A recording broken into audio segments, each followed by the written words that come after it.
Bonjour à tous. Donc, pour ce deuxième bloc de présentation, nous allons adresser un sujet important pour l'action climatique qui est le changement de comportement et plus spécifiquement la gouvernance et la communication en tant que facteur déterminant pour ces changements de comportement. Donc, nous accueillons trois présentatrices, Perpétue Mahuclo Adité, Marie-Félix Fortin et Annabelle Olivier. La première présentation donc, sera présentée par Perpétue, qui est candidate au doctorat en communication publique. Et puis, je voulais aussi souligner son super pouvoir de faire un doctorat en étant nouvelle maman. Félicitations, c'est vraiment pas évident. Parlera de la contribution du journalisme de solutions à l'adaptation et à l'atténuation des changements climatiques au Québec, un cas du média 1.5.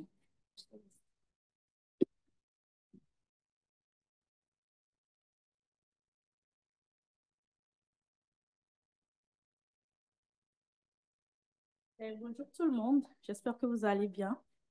Donc, je suis Perpétue Adité, étudiante au doctorat en communication à l'Université Laval. Puis, je travaille sur le journalisme de solutions et l'adaptation, l'atténuation climatique, en prenant comme étude de cas le média 1.5. Donc, c'est un média qui se définit comme média de l'action climatique au Québec. Je vais faire une présentation en 5 points. Pourquoi ce sujet m'intéresse? Définir la problématique, les objectifs de recherche, les concepts de théorie et la méthodologie.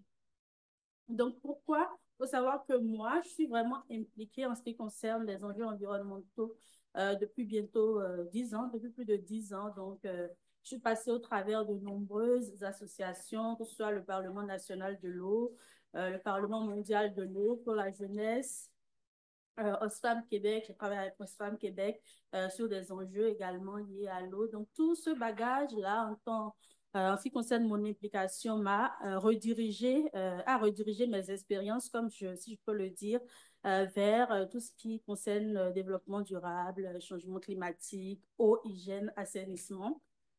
Puis, moi, j'ai fait une licence en journalisme au Bénin, une maîtrise en communication publique ici à l'Université Laval.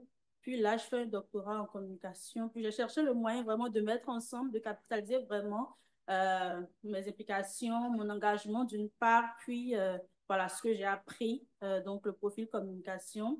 Ce qui m'a amené à identifier une thématique qui revenait beaucoup dans la littérature dernièrement, donc le journalisme de solutions. Et donc, j'ai essayé de voir en quoi c'était pertinent pour la thématique des changements climatiques.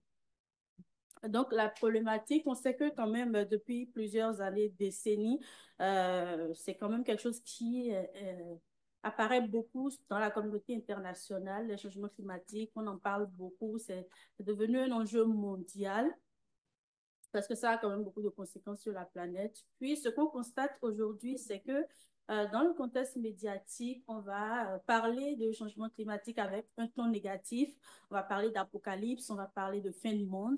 Vraiment, c'est quelque chose qui est devenu de plus en plus anxiogène. Donc, les médias font un cadrage négatif en ce qui concerne les changements climatiques. Puis, dans ce contexte-là, certains auteurs ont émis l'idée quand même que si on oubliait ce cadrage négatif-là et on faisait émerger les émotions positives, ça pourrait être moins anxiogène, ça pourrait amener les uns et les autres à agir de façon individuelle ou collectivement en ce qui concerne les changements climatiques, ce qui met le tapis pour le concept, donc le journalisme de solutions. Euh, qui veut vraiment faire un cadrage positif sur tout ce qui se fait en matière de changement climatique. Donc, c'est un concept qui est revenu, qui revient beaucoup depuis euh, quelques décennies dans la littérature. Et on estime que si on fait un cadrage positif, ça pourrait amener les uns et les autres à travailler davantage, à agir davantage sur les changements climatiques. Mais c'est un concept qui est quand même controversé dans la littérature. Il y a beaucoup d'enjeux liés à sa clarification conceptuelle. On estime que ne mettre de l'avant que les solutions, ça pourrait faire baisser le rôle de chien de garde des médias. Et puis, les études qui ont essayé de comprendre les impacts de ce type de contenu, là, c'était vraiment très expérimental. On va prendre un contenu On va ajouter une composante solution, on va exposer ce contenu-là à un public et on va voir ce que ça donne. Donc, c'était pas vraiment fait très naturellement. Ce qui m'amène à justement vouloir étudier cette contribution-là. Donc, l'objectif 1, c'est vraiment de décrire les motivations qui sous-tendent la pratique du journalisme de solution dans le domaine des changements climatiques. Donc, le premier objectif, c'est vraiment les motivations. Pourquoi les journalistes vont vers ce type de contenu? Pourquoi ils pratiquent le journalisme de solution axé sur les changements climatiques? Le deuxième objectif, c'est vraiment documenter les usages. Pourquoi vous iriez lire un média qui fait du journalisme de solution? Quel usage vous en faites? Est-ce que c'est vous informer, c'est renforcer votre valeur? Est-ce que c'est plus identitaire? Et enfin, surtout, évaluer les effets d'une exposition régulière à un contenu de solution. Est-ce que, à force de lire un média qui produit ce type de contenu, on est mieux engagé? Est-ce qu'on développe des comportements éco-citoyens, des comportements qui vont faire quelque chose pour les changements climatiques? Donc, c'est les trois objectifs en ce qui concerne la recherche. Puis, il y a ça qui ne fonctionne plus.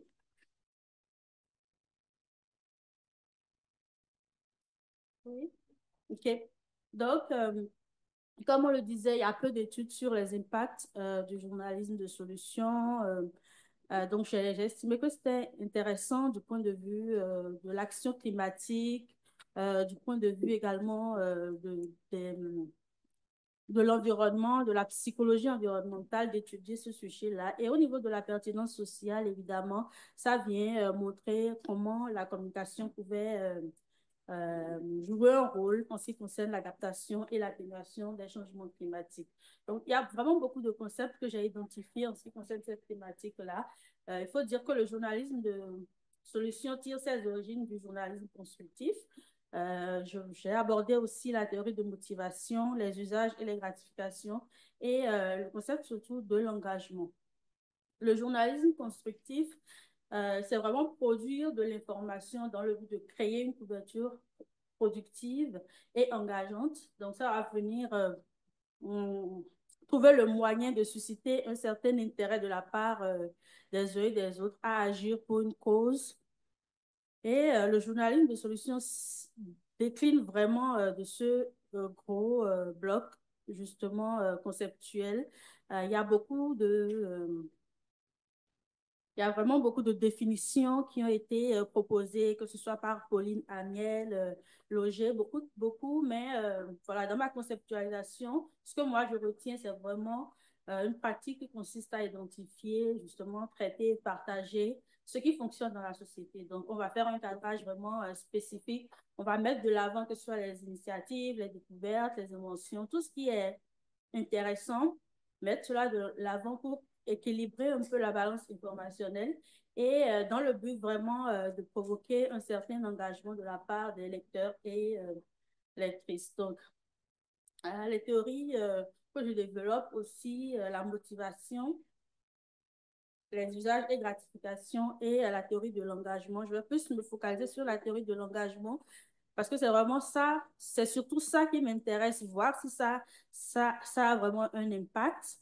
Donc, l'engagement, non seulement envers le média, est-ce que, étant donné qu'on parle d'éco-anxiété, on n'est plus trop enclin à aller vers les médias à cause de la désinformation, le cadrage négatif et tout, est-ce que avoir ce type de contenu, ça nous amène à être mieux engagés envers le média, que ce soit par l'abonnement, la visite du site, les commentaires, les partages, quelle interaction on a justement avec ce média-là.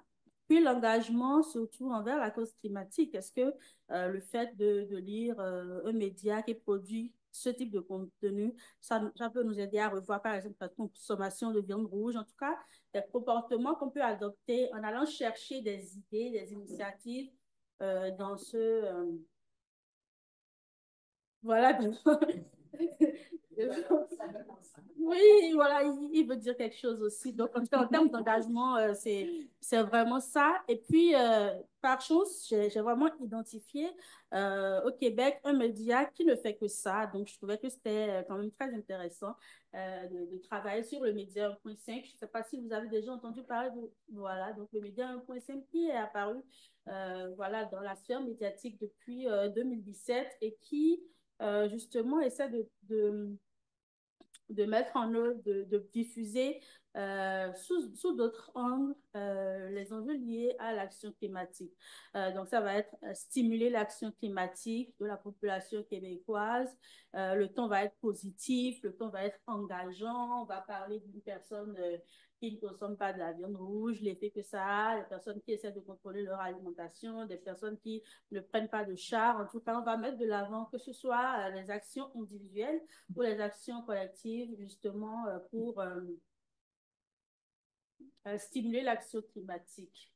Et puis, voilà, ma méthodologie, c'est l'étude de cas, donc trois méthodes.